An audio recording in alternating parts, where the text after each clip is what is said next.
อาย่างต่างยามของกูนเกิดปีไก่ถ่อมตั้งในค่ะ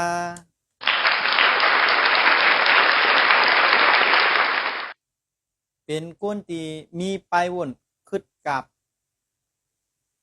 เป็นก้นตุ้ยตาข้าวยาวตุ้ยหันข้าวยาว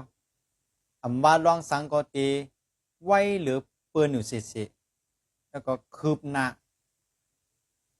ด้วยหันเส้นตั้งกันพัฒนาอะไรเจียงแรงๆค่ะ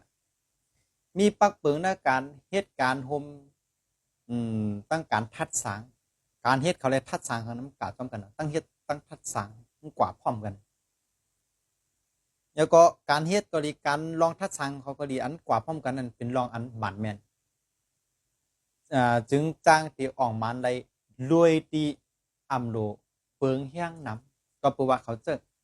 ออกอยากออกออหยันของเขานั่นน่ะป้ายวนของเขาออกออของเขานั่นน่ะมันเลียดมันลักมันเหลี่ยมมันมีป้ายวนขนาดไหนป้ายวนของเขานั่นก็เป็นป้ายวนนั้นคือกับมีนำกัดในรองเหตุการณ์เลยเขาเป็นคนที่หลอกขวานะครับ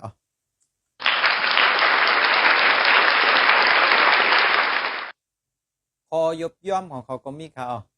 อาจ้างตั้งยามเนี่ยเปียกเปิงไว้เกี่ยวเส้นเนเปินค่ะเพราะว่าให้ก่อกันกลุ่มกันมาเมื่อแล้วเนี่ยลัดลองเปินก็ลัด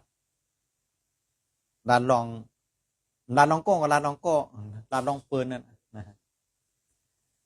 แล้วก็ขวดมัดในป้ายวนของตัวเจ้าเก่ามันค่ะเพราะว่าเขาหันดีเมียวในแต่เปิ้นหันจอมเขาในคำหมอจอมเปิ้น